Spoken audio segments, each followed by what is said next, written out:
Backpacking is all about adventure, the thrill of exploring new places, stepping off the beaten path and soaking in the beauty of the world. But sometimes things can take a terrifying turn, whether it's getting lost in the wilderness, running into dangerous wildlife, or encountering something much worse.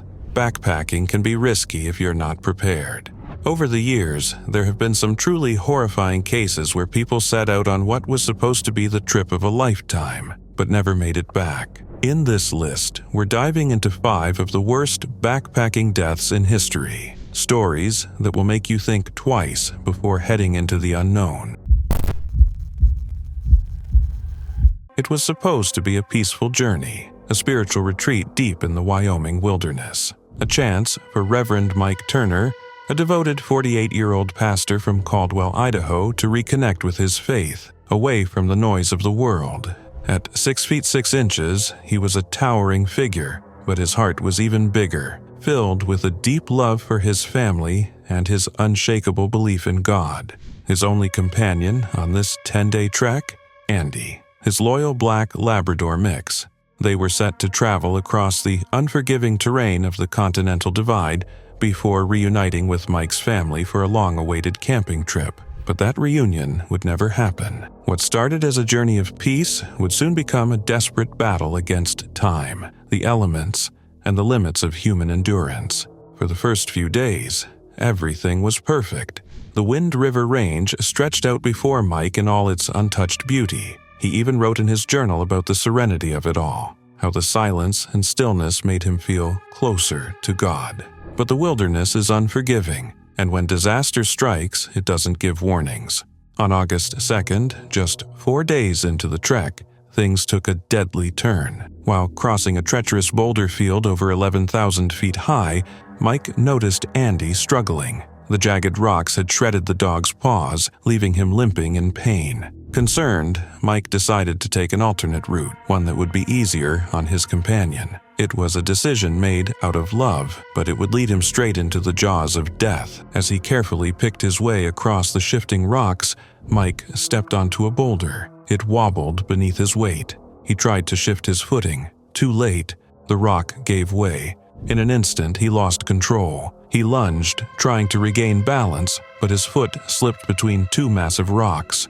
Before he could react, the boulder he had just stepped on rolled forward and trapped his legs. At first, the shock numbed the reality of what had just happened. He struggled, clawing at the stone, trying to push it off with all his strength, but it was no use. The weight was immense. His legs were pinned. He wasn't crushed, but he was completely immobilized, and he was utterly alone. For 2 agonizing hours, Mike fought to free himself. He dug at the earth. He used every tool he had. Nothing worked. And then, the true horror of his situation set in. No one knew he had changed his route. No one was coming. With no way to call for help, his survival depended on his own resilience. He began documenting everything in his journal, a record of his final days, written with heartbreaking honesty. At first, he was hopeful. He melted snow for water, used his rainfly to collect dew, and even kept his sense of humor. In one chilling entry, he joked, "I wonder how urine will taste with crystal light." But as the days dragged on, that hope turned into something far darker. On August 5th, 4 days after becoming trapped, his journal reflected a man slipping into despair. "I feel so foolish, taking this longer path, so lonely, more than I imagined. Who would have guessed 4 days would go by and no one would come this way?" Meanwhile, back home, his wife Diane was growing frantic. Mike was supposed to be back. When he didn't arrive, she contacted authorities, triggering a massive search effort. For weeks, searchers combed the wrong trails, completely unaware that Mike was trapped, helpless, just waiting. By the end of August, all hope seemed lost. The official search had been called off. Mike was just another name on a growing list of missing hikers swallowed by the wilderness. But then, something incredible happened. On August 28th, nearly a month after Mike had set out, hikers stumbled upon Andy. The dog had somehow survived, miraculously covering miles of rugged terrain. He was weak, starving, but alive. His discovery reignited the search, but time had already run out. A hiker named Jeff Stewart would be the one to find Mike. The sight was haunting. His body was still trapped between the rocks, right where he had fallen. The journal, his last connection to the world, was tucked carefully in a plastic bag, his final words growing weaker, more uneven. And then, one last heartbreaking detail. Beside him, placed gently on a rock, was his wedding ring, a final message to the family he would never see again. Mike Turner's story is a chilling reminder of how fast things can go wrong in the wild. A simple change in route, a single misplaced step, that's all it takes. Even the strongest, most experienced hikers are at the mercy of the elements. It was a warm July evening in 2001, deep in the heart of Australia's Northern Territory. The vast outback stretched endlessly in every direction, bathed in the eerie glow of twilight. This was a land of extremes, breathtaking beauty, but also isolation so profound it could swallow a person whole. Peter Falconio, a 28-year-old British backpacker, had set off on what was supposed to be the adventure of a lifetime. Alongside his girlfriend, Joanne Lees, he had spent months exploring Australia's rugged landscapes in their orange Volkswagen Combi van. They were young, in love, and full of life, blissfully unaware that a predator was lurking in the shadows, waiting for the perfect moment to strike. Somewhere along the lonely stretch of the Stewart Highway, a pair of headlights appeared in their rearview mirror. A vehicle was closing in fast. The driver, later identified as Bradley John Murdoch, a seasoned drug runner with a violent past, signaled for them to pull over. He claimed sparks were flying from their van. Peter, unaware that he had just stepped into a trap, pulled over and got out to investigate. Then, a gunshot rang out. Joanne, still inside the van, heard the deafening crack of the bullet. Then, silence. She waited, heart pounding, but Peter never returned. Instead, the man who had flagged them down now stood in the doorway of the van. He wasn't there to help. His eyes were cold, predatory, and she was next. Murdoch lunged at her, grabbing her with brutal force. Before she could scream, he bound her hands with cable ties and shoved her into his vehicle. Joanne knew at that moment Peter was gone, and if she didn't escape, she would be too. As the van idled under the night sky, Murdoch turned his attention away for just a moment, perhaps disposing of Peter's body, perhaps retrieving something sinister from his truck. It was the opening she needed. With every ounce of strength, Joanne wrenched free from her restraints and ran. Barefoot, disoriented and terrified, she sprinted into the darkness, diving into the low scrub. She didn't dare breathe, didn't dare move. Somewhere behind her she could hear Murdoch searching. She was certain he would find her. But then, nothing. Hours passed. She remained hidden, frozen in terror, until finally, headlights appeared in the distance. A passing truck, a chance at survival. She ran into the road, waving frantically. The driver, seeing the sheer desperation in her eyes, stopped and pulled her to safety. Together, they drove to a roadhouse in Barrow Creek, where she finally collapsed into the arms of the police officers. But by the time authorities reached the scene, Murdoch was already gone, vanishing into the endless outback. And with him, Peter Falconio. The crime scene offered chilling clues. A small pool of blood, Peter's, was found near the van. His body, however, was nowhere to be found. Despite relentless searches, there was no sign of him, no footprints, no drag marks, nothing. For 4 years, it was as if he had vanished into thin air. Then, in 2005, a breakthrough. Forensic experts uncovered DNA on Joanne's torn t-shirt. The match? Bradley John Murdoch. With this damning evidence, authorities tracked him down and arrested him. He denied everything, smirked in the courtroom. But Joanne's testimony was unshakable. The jury listened as she relived every agonizing moment of that night. The terror, the struggle, the escape. By December of 2005, justice was served. Murdoch was convicted of Peter Falconio's murder and Joanne's abduction. He was sentenced to life in prison. Yet, even behind bars, he carried one final secret. Where was Peter's body? August 23, 2016. A quiet night in Home Hill, Queensland, Australia. The backpackers staying at Shelley's hostel were winding down after a long day of farm work. Conversations were soft, laughter occasional, as exhaustion from the day settled over the travelers. Among them was Mia Eilif Chung, a bright and adventurous 21-year-old from Derbyshire, and Thomas Jackson, a compassionate 30-year-old from Cheshire who had spent years traveling, teaching, and helping others. Neither of them knew that, before the night was over, they would come face to face with a nightmare. Somewhere in the hostel, Smail Ayad, a 29-year-old French backpacker, was descending into madness.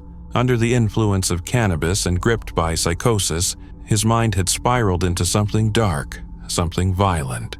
Then, at 11:15 p.m., the terror began. Without warning, Ayad lunged at Mia.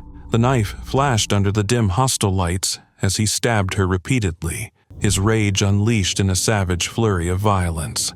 Screams echoed through the building as Mia, bloodied and in agony, somehow managed to escape. She staggered to a bathroom, slammed the door shut, and locked herself inside. Her hands trembled as she pressed them against her wounds, trying desperately to stop the bleeding, but she was running out of time. Daniel Richards, another backpacker, heard the chaos and ran toward the bathroom. What he saw would haunt him forever. Mia, slumped against the wall, covered in blood, her eyes wide with terror. Without hesitation, he raised the alarm. The cries for help rang through the hostel, shattering the silence of the outback night. And that was when Thomas Jackson heard them. Thomas didn't hesitate.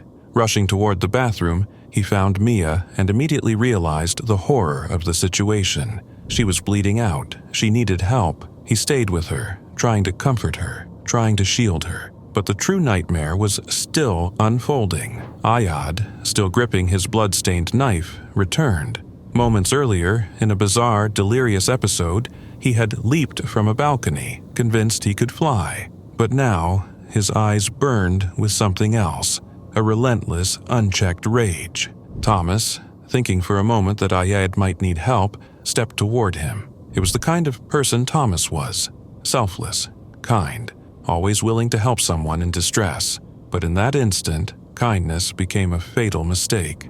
Ayad's face twisted in fury as he charged at Thomas, knife raised. There was no time to react. He stabbed Thomas once, twice, again and again, 12 times. The final, devastating blow was to his brain. Blood pooled on the hostel floor. The man who had rushed in to save a life was now losing his own. Mia was still alive, but barely. The hostel had turned into a war zone. Ayad's screams filled the air. Delusional, violent, incoherent. He was yelling at the top of his lungs, "Allahu Akbar," though later, authorities would confirm that this wasn't terrorism. This was madness. The police arrived, guns drawn, orders shouted.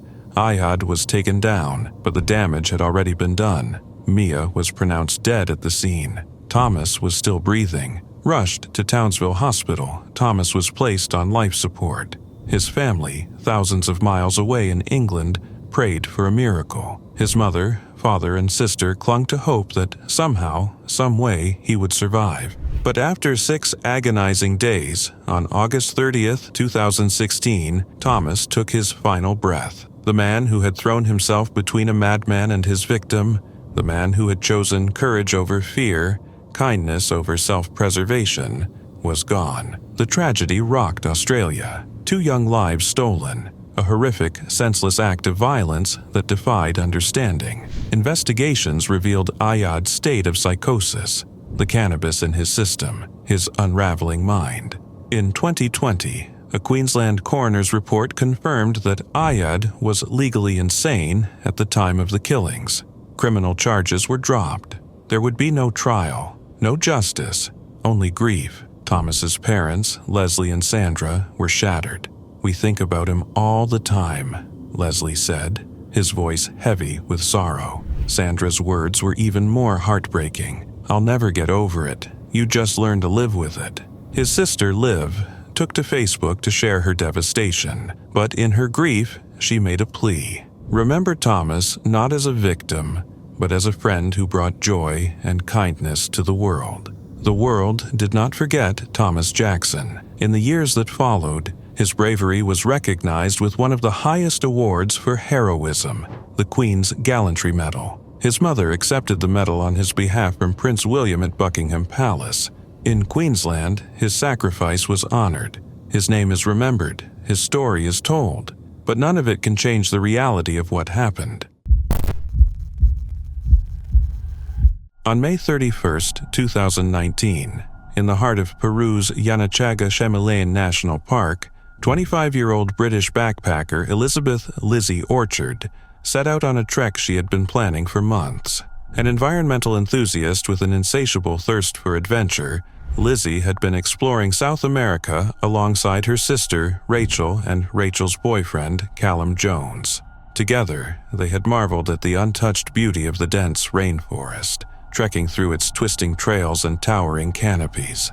But Lizzie wasn't just a traveler, she was a seeker. That morning, she was determined to reach a summit that promised a breathtaking view, a challenge she refused to turn away from. As the three hiked, exhaustion crept in. Rachel and Callum, their feet blistered from days of trekking, decided to turn back. Lizzie, however, stood firm, eyes locked on the trail ahead.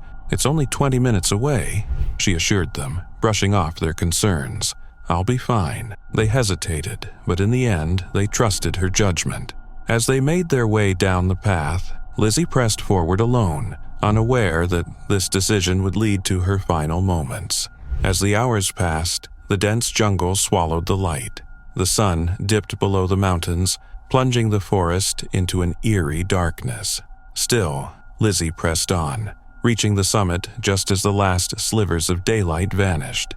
The view stretched endlessly before her, a vast expanse of wilderness untouched by time. But as the stars blinked to life above her, a chilling realization set in. She had lost track of time. The trail she had so confidently navigated was now cloaked in shadows.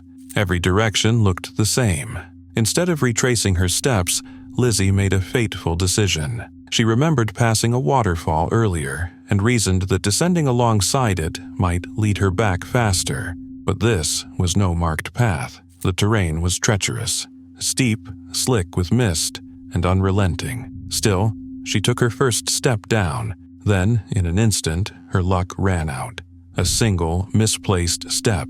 The earth crumbled beneath her. Her hands reached for something, anything, to stop the fall, but there was nothing to grasp. Gravity took hold, and she plummeted. She tumbled down the 650-foot ravine, her body crashing against jagged rocks and rushing water. The night swallowed her screams.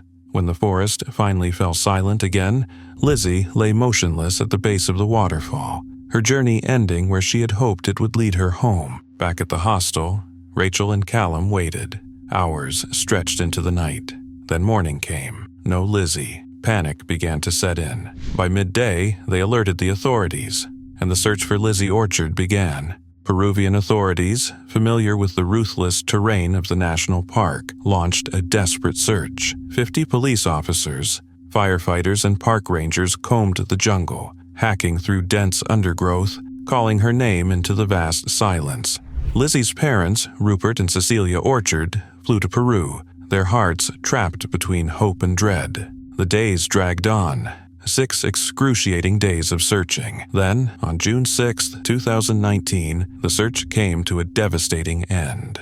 At the bottom of the ravine, near a path known as Orchid Way, search teams discovered Lizzie's lifeless body. She was still fully clothed, her injuries consistent with a fall from a great height.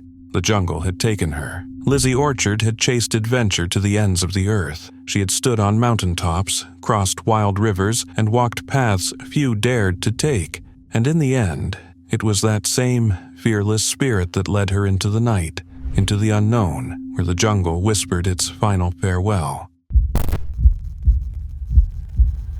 It began in April 2017, when a man with no past stepped onto the Appalachian Trail. He called himself Mostly Harmless, but some hikers nicknamed him Denim because of his jeans.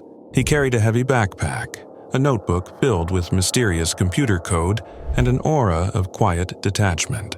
Friendly but distant, he seemed to be searching for something: peace, escape, maybe even redemption. No one knew where he came from. and he offered no answers.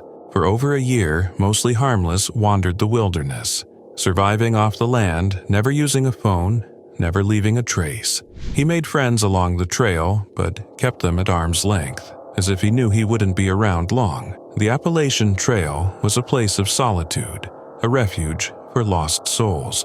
But even here, his presence was different, deliberate, ghostly. Then, in July 2018, his journey came to a chilling end. Two hikers in Florida's Big Cypress National Preserve noticed a foul smell coming from a yellow tent. Hesitantly, they approached, their voices shaking as they called out. Silence. With growing dread, they pulled back the flap. Inside, Mostly Harmless lay still, skeletal, his body withered to just 83 pounds. He had no ID, no phone, no wallet, only a notebook of indecipherable code and $3,500 in cash. The discovery sent shockwaves through the hiking community. The authorities were baffled. His fingerprints matched no records. No missing persons report fit his description. He had no tattoos, just a single abdominal scar. His cause of death? Undetermined. He had food, money, yet he had wasted away. Why? The mystery of Mostly Harmless spread online like wildfire. Hikers who had met him shared their encounters, describing a man who was kind, soft-spoken, but impossibly private. Amateur detectives scoured missing persons databases, chased leads and debated theories. Who was this man who had walked among them, only to vanish in death? For 2 years, the questions mounted. Then, in July 2020, a breakthrough. A group of online sleuths raised funds for DNA testing, leading investigators to Louisiana. Finally, a name surfaced: Vance John Rodriguez, born in 1976. But the truth was darker than anyone had imagined.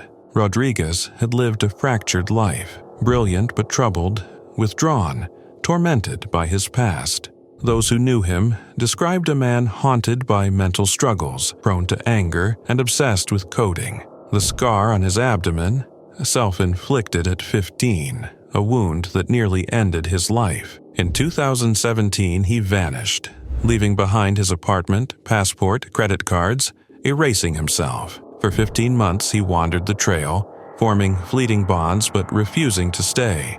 One of the last people to know him was a hiker named Brandon Dow. They bonded over their broken childhoods, but when Dow suggested staying in touch, Rodriguez refused. He didn't want to be found. Now, the world knew his name, but the deeper mystery remained. Why did he choose this path? What was he running from? How does someone so connected in life end up so alone in death?